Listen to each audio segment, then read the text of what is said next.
ভূমিকম্পে বিপর্যস্ত কলম্বিয়ায় মানুষের প্রাণ বাঁচানোর লড়াই, নিহত ১৩২ জন, আহত ৫ শতাধিক। দেশ জুড়ে জরুরি অবস্থা জারি।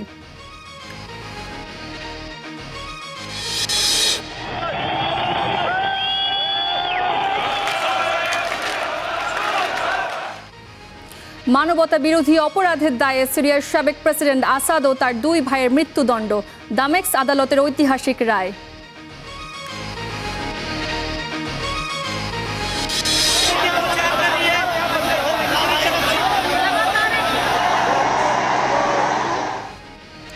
শিক্ষার্থীদের আন্দোলনে পুলিশের লাঠিচার্জের প্রতিবাদে ঝাড়খণ্ডে বন্ধ ডেকেছে বিজেপি। রাজনৈতিক ফায়দা নেওয়ার চেষ্টা বলছে কংগ্রেস।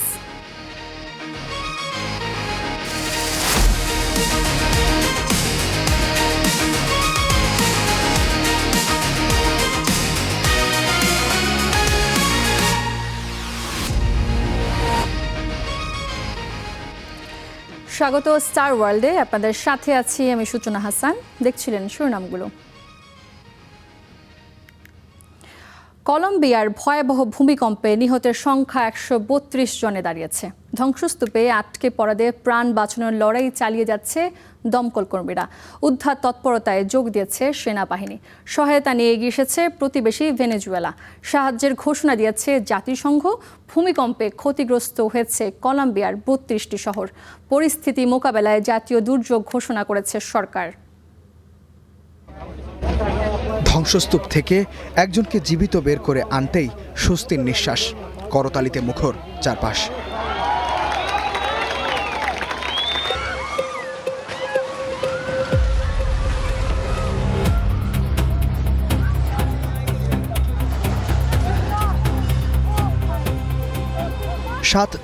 .৪ মাত্রার শক্তিশালী ভূমিকম্পের পর উদ্ধারকারীদের প্রতিটি অভিযানে এমন আশা নিয়ে অপেক্ষা করছেন স্বজনরা। ধ্বংসস্তূপের নিচে আরও কেউ আটকে আছে কিনা চলছে সেই খোঁজ। কেউ অপেক্ষায় স্বজনদের জন্য, কেউ আবার সাহায্যের হাত বাড়িয়ে দিতে ছুটছেন উদ্ধারকারীদের সঙ্গে। ধ্বংসস্তূপ সরিয়ে জীবনের খোঁজে ঘণ্টার পর ঘণ্টা চলছে মরিয়া অভিযান। একের পর এক ভবন ধসে পড়ায় পশ্চিমাঞ্চল জুড়ে উদ্ধার তৎপরতায় বেগ পেতে হচ্ছে কর্মীদের। সেনাবাহিনী, জরুরি সেবা ও উদ্ধারকারী দল কাজ করছে ক্ষতিগ্রস্ত এলাকাগুলোয়। আমরা খাবার ঘরে ছিলাম। কম্পন শুরু হলে মনে হয়েছিল অপেক্ষা করি, কিন্তু বুঝতে পারি এর তীব্রতা অনেক বেশি। আর 5 সেকেন্ড স্থায়ী হলে হয়তো কিছুই অবশিষ্ট থাকতো না। অনেকের কাছে এই উদ্ধার অভিযান এখনও স্বজনকে ফিরে পাবার শেষ আশার জায়গা। কালিতে ধসে পড়া একটি ভবনের নিচে স্ত্রীকে খুঁজছেন বাসিন্দা আন্দ্রেস বুরবানো। জরুরি কর্মীরা ধ্বংসাবশেষ সরিয়ে তার কাছে পৌঁছানোর চেষ্টা করছেন। আমার অ্যাপার্টমেন্ট পুরোপুরি ধ্বংস হয়ে গেছে। আমার স্ত্রী ভেতরে ছিলেন। আমরা এখনও তাকে উদ্ধার করতে পারিনি। তিনি বেঁচে আছেন কিনা জানি না। উদ্ধারকারীরা সেখানে পৌঁছানোর পথ পরিষ্কার করার চেষ্টা করছেন। উদ্ধার অভিযানের পাশাপাশি বড় ধাক্কা লেগেছে দেশটির যোগাযোগ ব্যবস্থাতে। ক্ষতিগ্রস্ত হয়েছে বেশ কয়েকটি বিমানবন্দর। সাময়িকভাবে বন্ধ রাখা হয়েছে কিছু বিমানবন্দরের কার্যক্রম। রাজধানী বাগোতায় এল দার্দো আন্তর্জাতিক বিমানবন্দরে আটকা পড়েছেন শত শত যাত্রী। পশ্চিমাঞ্চলীয় প্যারেইরা ও কালিগামী একাধিক ফ্লাইট বাতিল হয়েছে। অনির্দিষ্টকালের জন্য বিলম্বিত হয়েছে বহু ফ্লাইট। পরিস্থিতি মোকাবেলায় জাতীয় দুর্যোগ ঘোষণা করেছে কলম্বিয়া সরকার। ক্ষমতা গ্রহণের মাত্র কয়েকদিনের মাথায় বড় এই সংকটের মুখে নতুন প্রেসিডেন্ট আবেলার্দো দে লা এসপ্রিয়েলার প্রশাসন। উদ্ধার ও ত্রাণ কার্যক্রম সমন্বয়ে কাজ করছে বিভিন্ন সরকারি সংস্থা। দুর্যোগ পরিস্থিতি পর্যবেক্ষণ করছে জাতিসংঘ। সংস্থাটির উপমুখপাত্র ফারহান হক জানিয়েছেন, প্রয়োজন হলে কলম্বিয়াকে সহায়তায় প্রস্তুত রয়েছে সংস্থাটি। এদিকে প্রতিবেশী ভেনেজুয়েলা থেকেও যাচ্ছে সহায়তা। দেশটির ভারপ্রাপ্ত প্রেসিডেন্ট দেলসি রদ্রিগেজ জানিয়েছেন, কলম্বিয়ায় মানবিক সহায়তা পাঠানোর নির্দেশ দিয়েছেন তিনি। একই সঙ্গে সিমন বলিভার ব্রিগেডের উদ্ধারকারী দলও পাঠানো হচ্ছে। ইস্তেহাতুল মাহমুদ, স্টার নিউজ। এদিকে ভেনেজুয়েলার ভূমিকম্পে প্রাণহানির সংখ্যা বেড়ে ৬,৩০১ জনে দাঁড়িয়েছে।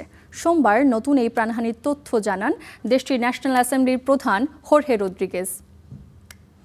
ভূমিকম্প প্রবণ অঞ্চল হিসেবে লাতিন আমেরিকার পরিচিতি বহু আগে থেকে। সক্রিয় টেকটনিক অঞ্চলে অবস্থানের কারণে প্রাণহানি ও ক্ষয়ক্ষতির দিক থেকে ইতিহাসের ভয়াবহ ভূমিকম্পগুলো এই অঞ্চলে আঘাত এনেছে। এর মধ্যে ইকুয়েডর ও কলম্বিয়াতেই হয়েছে বেশ কটি ভূমিকম্প। 2010 সালের 12 জানুয়ারি হাইতিতে আঘাত হানে 7 মাত্রার শক্তিশালী ভূমিকম্প। বিভিন্ন সূত্রের তথ্য অনুযায়ী সে সময় 3 লাখের বেশি প্রাণহানির ঘটনা ঘটে। দুর্বল অবকাঠামো, অপরিকল্পিত নির্মাণ এবং দুর্যোগ মোকাবিলায় সীমিত সক্ষমতার কারণে মৃতের সংখ্যা আরও বাড়ে। ইতিহাসের অন্যতম প্রাণঘাতী ভূমিকম্প হিসেবে এটি আজও স্মরণীয়।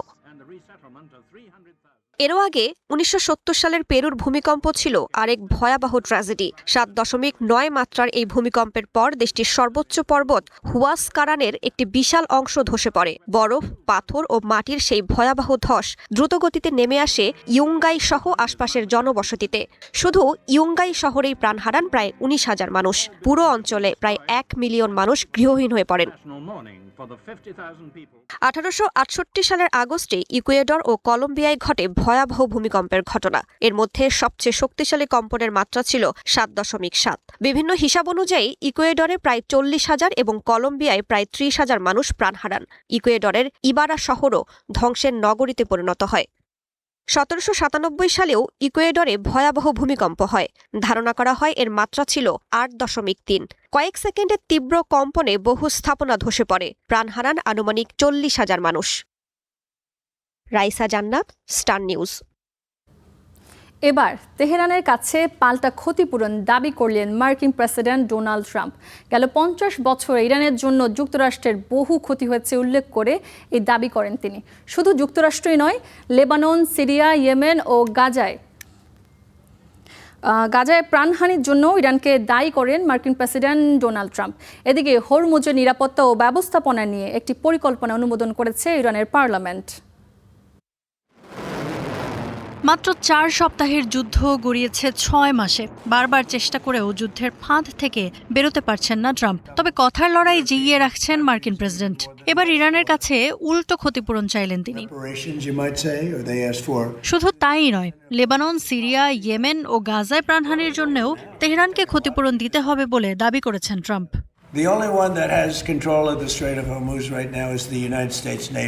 তারা আমাদের যে ক্ষতি করেছে তার জন্য আমরাও ক্ষতিপূরণ চাইব। গত 50 বছরে তারা যেসব মানুষ হত্যা করেছে, গুরুতর আহত করেছে, তার জন্য ক্ষতিপূরণ দিতে হবে ইরানকে। যারা নিহত হয়েছে তাদের পরিবারও ক্ষতিপূরণ পাওয়ার যোগ্য। যদি ক্ষতিপূরণের বিষয় থাকে তাহলে ইরানেরই সেটা দেওয়া উচিত। ভবিষ্যতের যে কোনো আলোচনায় এই দাবি যুক্ত করার নির্দেশ দিয়েছেন তিনি। ফলে হরমুজ সচল হওয়া নিয়ে আলোচনা আরও জটিল হয়ে ওঠার শঙ্কা তৈরি হয়েছে। এদিকে হরমুজের নিরাপত্তা ও নিয়ন্ত্রণ নিয়ে আবারও নিজেদের শক্ত অবস্থানের জানান দিয়েছে ইরান। দেশটির পার্লামেন্টের জাতীয় নিরাপত্তা ও পররাষ্ট্রনীতি বিষয়ক কমিটি হরমুজের নিরাপত্তা ও দীর্ঘমেয়াদী ব্যবস্থাপনা নিয়ে একটি কৌশলগত পরিকল্পনা অনুমোদন করেছে। এর আগে প্রস্তাবিত খসড়ায় যুক্তরাষ্ট্র ও ইসরায়েলের জাহাজ চলাচল নিষিদ্ধ করা এবং ইসরায়েলের সাথে সংশ্লিষ্ট সামরিক বা বাণিজ্যিক পণ্য পরিবহনে নিষেধাজ্ঞার কথাও বলা হয়। হরমুজে চাপ বাড়াচ্ছে যুক্তরাষ্ট্র।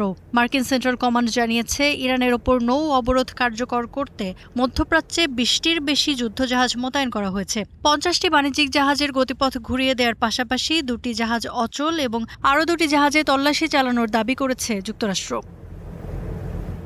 ইফফাতিরা, স্টার নিউজ। যুক্তরাষ্ট্রের সাথে চলমান উত্তেজনার মধ্যে ইরানের শীর্ষ সামরিক নেতৃত্বে পরিবর্তন আনলেন সর্বোচ্চ নেতা মুজতামা খামেনি। সুপ্রিম ন্যাশনাল সিকিউরিটি কাউন্সিলের প্রধান করা হয়েছে সাবেক IRGC কমান্ডার মোহসেন রেজাইকে। সশস্ত্র বাহিনীর চিফ অফ স্টাফ হিসেবে নিয়োগ পেয়েছেন আলী আবদুল্লাহি।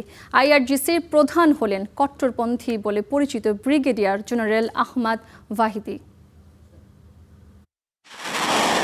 ক্ষেপণাস্ত্র প্রযুক্তিতে বড় ধরনের পরিবর্তন আনার ঘোষণা দিয়েছে Iran. Islamic revolutionary guard corps IRGC বলছে তারা এমন কিছু উন্মোচন করেছে যা শত্রুপক্ষের আকাশ প্রতিরক্ষা ব্যবস্থাকে ফাঁকি দিয়ে চলন্ত অবস্থাতেই গতিপথ পরিবর্তন করতে পারে।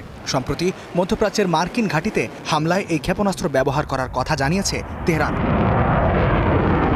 সামরিক নেতৃত্বে বড় ধরনের পরিবর্তন আনার দিনেই এই নতুন ক্ষেপণাস্ত্রের ঘোষণা দিল ইরান। দেশটির সর্বোচ্চ সিদ্ধান্ত গ্রহণকারী নিরাপত্তা পরিষদের নতুন সেক্রেটারি এবং সর্বোচ্চ নেতার প্রতিনিধি হিসেবে নিয়োগ পেলেন সাবেক আইআরজিসি প্রধান মোহসেন রেজাই। ৭১ বছর বয়সী রেজাই ১৯৮০-এর দশকে ইরাক যুদ্ধের সময় টানা ১৬ বছর আইআরজিসির প্রধান ছিলেন। এছাড়া সামরিক বাহিনীর ৬টি শীর্ষ পদেও এসেছে পরিবর্তন। যৌথ যুদ্ধ কমান্ডের প্রধান আলী আবদুল্লাহিকে সশস্ত্র বাহিনীর চিফ অব স্টাফ হিসেবে নিয়োগ দেওয়া হয়েছে। কট্টরপন্থী ব্রিগেডিয়ার জেনারেল আহমেদ ওয়াহিদিকে আইআরজিসির কমান্ড ইন চিফ করা হয়েছে। গত ফেব্রুয়ারিতে যুক্তরাষ্ট্র ও ইসরায়েলের হামলায় নিহত মুহাম্মদ পাকপুরের স্থলাভিষিক্ত হলেন ওয়াহিদি। বিশ্লেষকদের মতে পরিবর্তনগুলোর মধ্য দিয়ে মূলত কট্টরপন্থী বলে পরিচিত কর্মকর্তারাই শীর্ষ পদগুলোতে ক্ষমতায়িত হলেন। ফলে যুক্তরাষ্ট্রের সাথে আলোচনায় তেহরান আরও কঠোর অবস্থান নেবে বলেই ধারণা করা হচ্ছে। সেই সাথে সশস্ত্র বাহিনীর নেতৃত্বের উপর পূর্ণ নিয়ন্ত্রণ নিলেন সর্বোচ্চ নেতা মুজতবা খামেনি।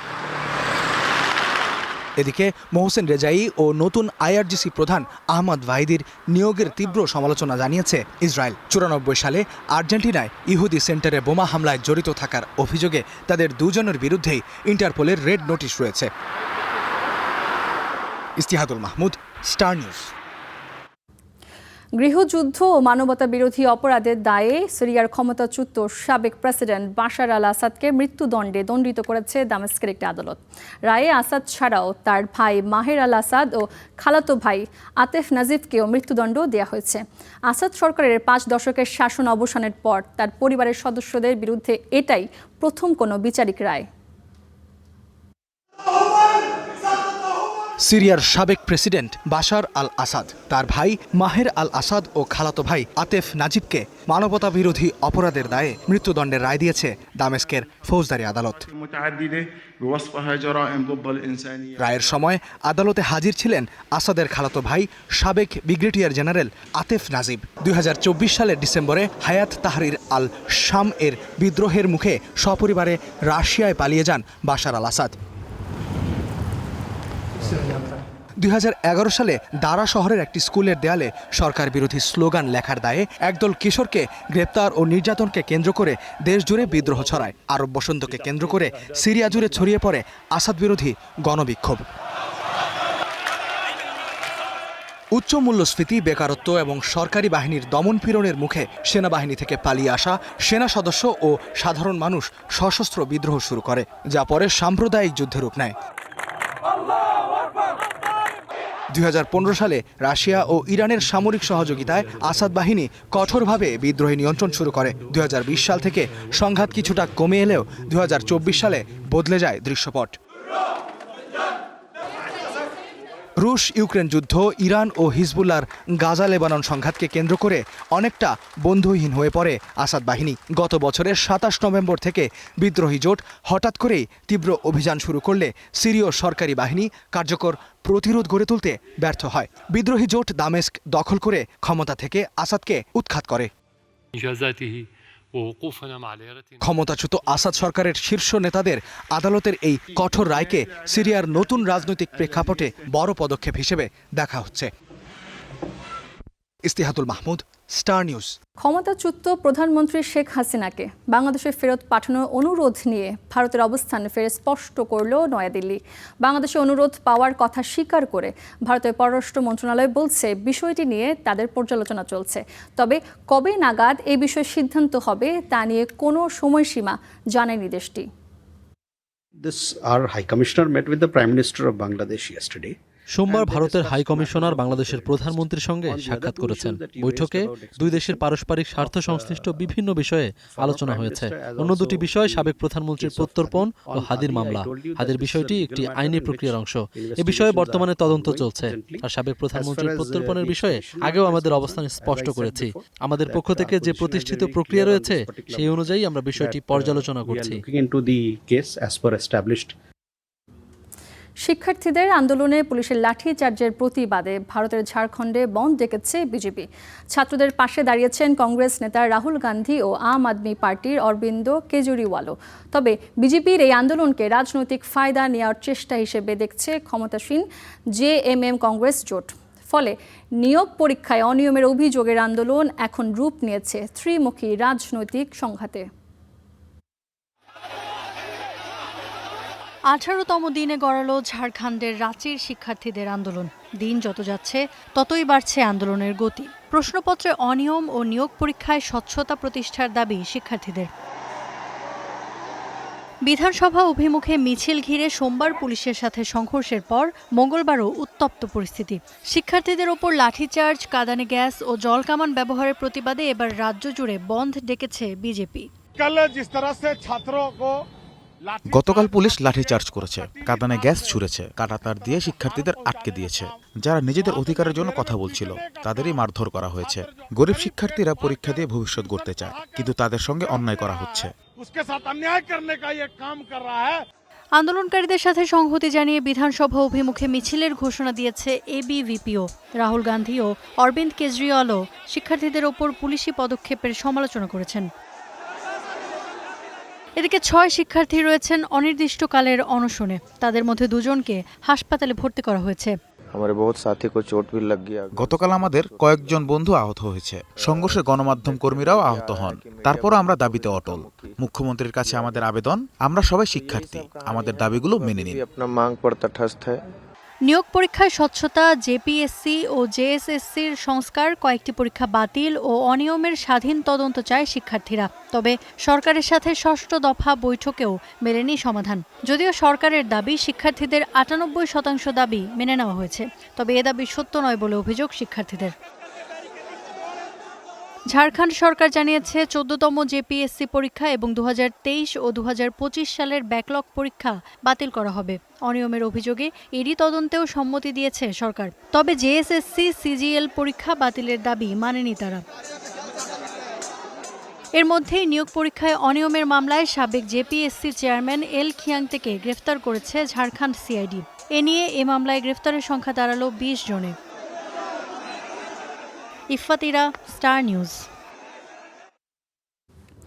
ভারতীয় ধন কুবের গৌতম আদানির বিরুদ্ধে আনা ফৌজদারি অভিযোগ খারিজ করে দিয়েছে যুক্তরাষ্ট্রের আদালত। এর ফলে ভারতের অন্যতম ধনী ব্যবসায়ীর বিরুদ্ধে চলা বহুল আলোচিত ঘুষ ও প্রতারণা মামলার অবসান হলো। সোমবার দেয়া রায়ে বিচার বিভাগের অনুরোধ মেনে আদানির বিরুদ্ধে আনা অভিযোগ প্রত্যাহারের অনুমোদন দেন আদালত। তবে অভিযোগ প্রত্যাহারের সিদ্ধান্তে পৌঁছানোর পদ্ধতি নিয়ে তীব্র সমালোচনা করেন বিচারক। তিনি বলেন, ডেপুটি অ্যাটর্নি জেনারেল ট্রেন্ট ম্যাককটের অভিযোগ প্রত্যাহারের বিষয়ে আদানির আইনজীবীদের সঙ্গে কাজ করেছেন, অথচ মামলা তদন্তকারীর সঙ্গে কোনো পরামর্শ করেননি। আদানির বিরুদ্ধে অভিযোগ, 2024 সালে নবায়নযোগ্য জ্বালানি প্রকল্পের কাজ পেতে তিনি ভারতীয় কর্মকর্তাদের ঘুষ দেওয়ার পরিকল্পনা করেন এবং এ বিষয়ে মার্কিন বিনিয়োগকারীদের বিভ্রান্ত করেন।